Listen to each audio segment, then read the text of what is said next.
Inácia Santana. Inácia Santana. Repete de novo. Como? Repete de novo. Repete de novo. Não, meu nome é Maria Inácia Vidigal Santana. A primeira coisa que eu queria saber é, você é professora há quanto tempo? 36 anos.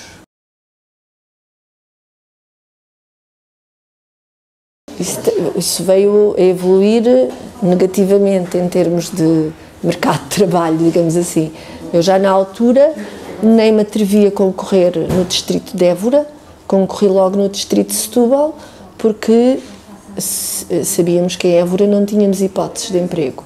Portanto, há um concurso a nível nacional e os professores concorrem e depois ficam de acordo com a classificação, com os anos de serviço, com a idade, ficam numa lista ordenada e de acordo com as escolas que escolhem, vão para a escola que lhes cabe.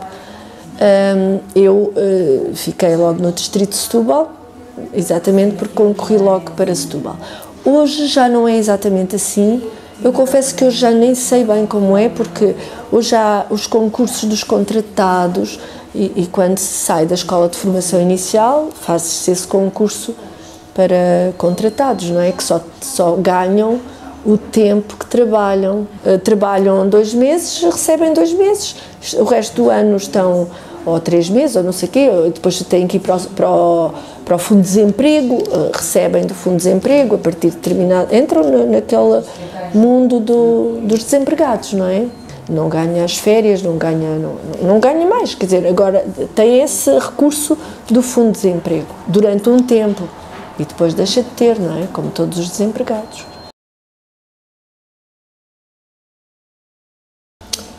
São de diversa natureza, desde dificuldades materiais e logísticas. As escolas são muito pobres, não é igual em todos os lados. Estou a falar da minha, em que não se investiu muito no primeiro ciclo, e é uma escola pobre do ponto de vista dos recursos. Pronto. E eu diria que esse nem sequer é o principal problema. Hoje os principais problemas, penso eu, é toda a orgânica da escola. Esta ideia peregrina de organizar as escolas em agrupamentos verticais e agora mega agrupamentos é uma coisa tenebrosa, sobretudo para o primeiro ciclo, porque estamos mesmo a matar o primeiro ciclo, a identidade do primeiro ciclo. E o primeiro ciclo acho que é mesmo o nível em que as coisas estão piores, porque na educação pré-escolar não se atrevem a mexer porque são muito pequeninos, isso é lá com eles. Mas a partir do primeiro ciclo, como se esta ideia de agrupamento, quer-se construir uma ideia de escola e uma ideia de unidade, então unidade é igual a carneirismo, ou seja, fazermos todos igual, ou seja, temos que fazer igual desde o primeiro ciclo até o secundário. E eu penso que, eu estou a falar genericamente, não estou a falar no meu agrupamento, que apesar de tudo as coisas ainda estão muito bem. Eu ainda há pouco comentava com a coordenadora do primeiro ciclo, nós ainda estamos num oásis, mas o que se está a fazer é horrível, sobretudo, por exemplo, em termos de avaliação. Então, avaliar é classificar, na concepção dos professores. Então, nos professores das disciplinas, não se concebe que, num sistema de monodocência, como é o caso do primeiro ciclo aqui, que é do 1º ao 4º ano, que temos os mesmos meninos nas várias áreas curriculares e, portanto, segundo a lei, a avaliação é descritiva e qualitativa, mas até o descritiva vem à cabeça. Não tem cabimento termos uma nota 1, 2, 3, 4, 5. No entanto, em muitos agrupamentos isso está a acontecer. Estão a classificar os meninos, inclusivamente classificar os comportamentos, coisas horríveis, com 1, 2, 3, 4, 5. E, portanto, não há aqui uma diferenciação entre os meninos de 5, 6 anos e os meninos de 18. É tudo igual. E, portanto, há muito pouca permeabilidade para se entender o primeiro ciclo. E daí, como há a chamada autonomia dos agrupamentos, que não é verdade, mas pronto, os agrupamentos têm uma grande margem de autonomia, sim, nestas tomadas de decisão, sobretudo no que se refere à avaliação. Enfim, a avaliação é o pior, não é? Porque a avaliação depois vai entrar ou vai colidir com as metodologias. Mais ainda, alguns agrupamentos fazem coisas como os meninos têm que fazer os mesmos testes à mesma hora, iguais para todos os primeiros anos, todos os segundos anos, todos os terceiros anos, nas várias escolas do agrupamento. Portanto, a palavra de ordem é uniformizar. Uniformizar quando na educação a gente sabe que o que é importante é diferenciar para que todos atinjam o máximo do seu percurso curricular, não é? Mais ainda, a tentativa de compartimentar o horário curricular. Pronto, para o ano vai ser obrigatório o inglês. Quem é que vai dar o inglês? Vai ser um professor do agrupamento que tenha falta de horas ou tenha que completar o seu horário e então vai completar no primeiro ciclo. Em alguns agrupamentos não ficaram à espera disso para tornar mais barato o pagamento aos professores das atividades extracurriculares, depois das 4. Algumas direções de agrupamentos acharam que essas atividades podiam começar logo às 9 da manhã. Então temos casos em que o horário já está todo esfrangalhado. O professor da turma está com os meninos de 1 hora, depois vem o professor de música e depois vai embora, depois vem o professor de educação física, etc. Isto parece uma coisa mínima, é uma coisa fundamental, porque a integração curricular é trabalhar em atividades integradoras e nós podemos fazer isso com a monodocência, nomeadamente. Uma das coisas que fazemos com os meninos, nós, no modelo de movimento, é projetos. Os projetos são atividades riquíssimas e absolutamente integradoras, porque para trabalhar um aspecto, um problema, alguma coisa que os meninos querem pesquisar, recorrem de todas as ferramentas ao seu dispor, cognitivas e, enfim, curriculares. Recorrem à matemática, recorrem ao português e de que maneira, têm que ler, têm que analisar, têm que escrever. Normalmente até são temas de estudo meio, estamos a trabalhar coisas, enfim, do mundo que os rodeia. Recorrem à expressão plástica para planearem e para organizarem as suas comunicações à turma, recorrem às novas tecnologias para apresentarem à turma. Quer dizer, são atividades integradoras. Nós não estamos a trabalhar primeiro o português, depois a matemática, depois etc. Com esta segmentação do horário curricular, estamos claramente a caminhar para uma disciplinarização do primeiro ciclo. Tudo é muito burocratizado, tudo em nome do rigor, em nome de... E depois os professores de primeiro ciclo não são professores que se afirmem muito perante os outros, ou ainda se sentem diminuídos face aos outros, porque historicamente os outros professores tinham que ter uma licenciatura para dar aulas no segundo ciclo, no terceiro e no secundário. Os professores de primeiro ciclo bastava terem 2 anos, depois é que passou a ser 3 e, portanto, bacharelato. Neste momento também já é uma licenciatura. E foi também o nível de ensino mais esmagado pela ditadura.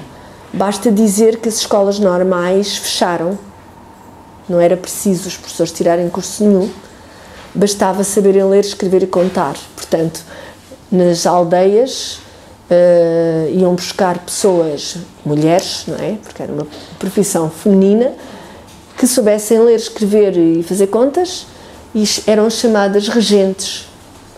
E essas mulheres davam aulas às crianças das aldeias do interior. No meu curso foi o último ano em que se deu a oportunidade a essas pessoas para tirarem um curso e para validar a experiência que elas já tinham, e, portanto, deixou de haver as regentes. Por exemplo, um outro exemplo para perceber como a profissão era humilhada, as mulheres, as professoras, para casarem, tinham que pedir autorização e o marido tinha que ganhar o mesmo ou mais que elas, não tinham autorização para casar. A profissão tem uma história que vai pesar ainda, se calhar, durante a próxima geração. Para ter uma ideia da mentalidade, quando fui para esta escola, estou nesta escola há 22 anos, embora tivesse depois saído, e uma das professoras mais antigas que se cruzou comigo lá, dizia-me uma vez que uma colega nossa estava a fazer um trabalho para a licenciatura de Ciências da Educação, que ela estava a fazer, e fez-lhe uma entrevista e perguntou-lhe que estratégias é que usa na sua sala. Ela ficou muito atrapalhada e depois veio desabafar comigo. Imagina, Inácia, a Margarida a perguntar-me que estratégias é que eu usava na sala. Ora, isso é uma coisa muito íntima. Eu nunca mais me esqueci, mas pensei, realmente isto é bem um indicador da mentalidade, não é? Dos professores primários, fechados na sua sala, com um poder absoluto sobre aqueles meninos, mas ao mesmo tempo com um medo, pânico, que um inspetor lhes entrasse na sala, que o diretor lhes entrasse na sala, e portanto sempre muito medo de tomar posição, não é? Os momentos mais dolorosos, para mim, são aqueles em que eu sinto que atropelei aquilo que eu considero os princípios fundamentais pelos quais continuo a lutar. Por exemplo, quando eu sinto que estive a trabalhar com um menino e que não consegui chegar a ele, não consegui perceber qual era a dificuldade dele, não consegui, ou o trabalho que eu estive a fazer com ele não foi suficientemente eficaz, ou quando eu penso que há coisas que estão adquiridas e constato que não estão, estes avanços e recuos da aprendizagem, não é? Ou quando atropelamos as nossas próprias concepções. E por isso, quando eu estou mais ansiosa, eu tenho consciência que, em vez de dar, se calhar, algum tempo ou de deixar que haja ali uma interação entre os meninos, eu tendo a atropelar e ir lá e ensinar, ou seja, quando a minha concepção é de que é preciso criar condições para os meninos aprenderem e ensinarem isto, mas em momentos de maior aflição, como diz o Sérgio, vamos para o colo da mãe, ou seja, vamos para as nossas concepções mais remotas. Portanto, por isso é que eu acho que esta profissão é dolorosa, é culpabilizante, mas é uma profissão que, se nós deixarmos, nos faz avançar imenso como pessoas, porque nos aprendemos a conhecer melhor, não é? E se calhar a ser mais tolerantes connosco e com as crianças.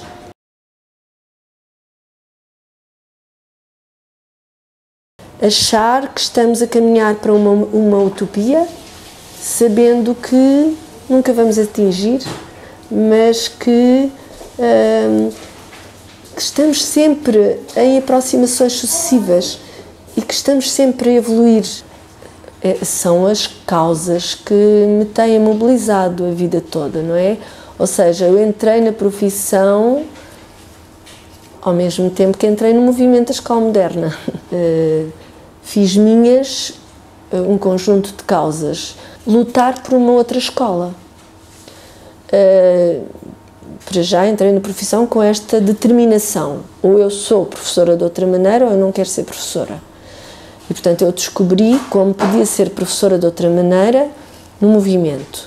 Abracei estas causas todas, é instituir uma democracia na escola, criar com os alunos outra relação com o saber, é construir para mim própria outra forma de ser professora, de estar na profissão, de me relacionar com os alunos.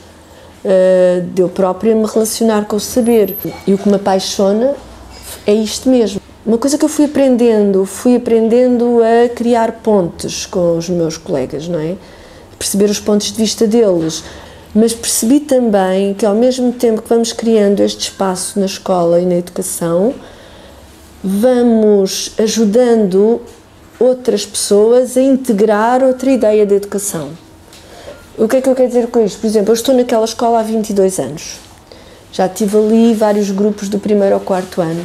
Os primeiros anos foram difíceis, então aquela população que estava habituada a professores muito tradicionais, mas agora já tenho sobrinhos, irmãos, já tive de outros, e as mães, os pais foram percebendo que, apesar daquela professora ter aquelas ideias esquisitas, os meninos gostam da escola, os meninos aprendem e aderem a esta ideia.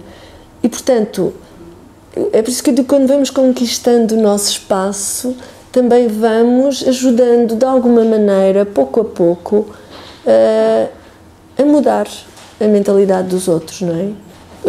Com os meninos, os pontos fortes são sempre quando conquistamos ou quando eles conquistam as grandes aprendizagens. O ano passado, por exemplo, tive 1º ano. O 1º ano é sempre um ano muito inquietante, mas para mim muito deslumbrante. E os momentos fortes é quando a gente sente que os meninos dão o salto e começam a ler, ou começam a escrever. Isso são momentos lindíssimos, não é? Se calhar os momentos mais altos, estou-me a lembrar, correspondem, por exemplo, a apresentações dos projetos dos meninos aos pais. São sempre momentos muito fortes. Porque, por um lado, às vezes é ensaiar aquelas coisas com os meninos e eles estão numa tal excitação que a gente pensa, bem, isto vai correr tudo mal, isto vai correr tudo mal. E chegam os pais, eles assumem o seu papel e transfiguram-se.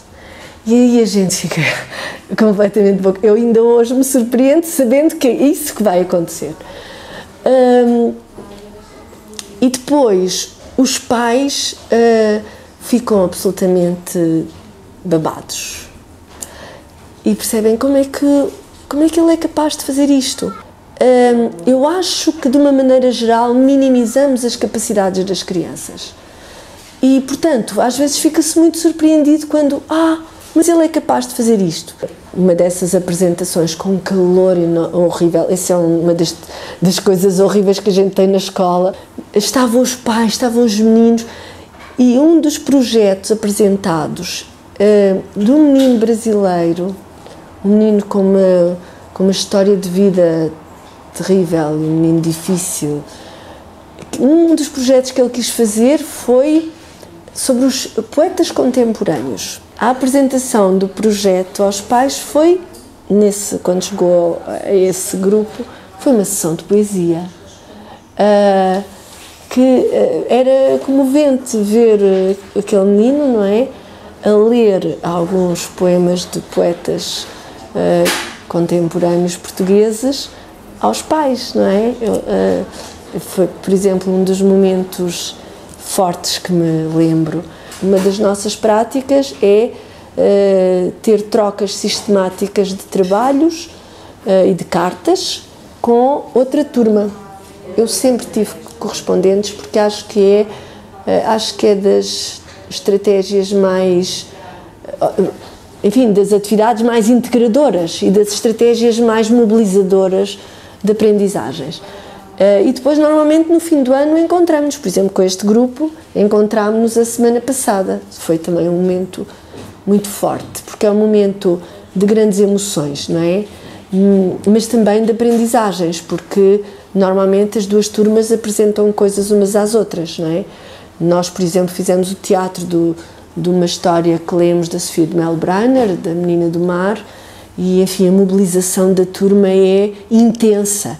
Transformar o reconto de uma história em texto dramático, fazer os adereços, fazer os ensaios. Portanto, há ali uma mobilização e um conjunto de aprendizagens espantoso. E depois eles apresentaram-nos, por exemplo, porque era um grupo do 2º, 3º e 4º ano, um grupo de um colégio, apresentaram-nos uma síntese da história de Portugal, desde a fundação até ao fim dos descobrimentos, que os meus de 2º ano estavam perfeitamente, enfim, deslumbrados.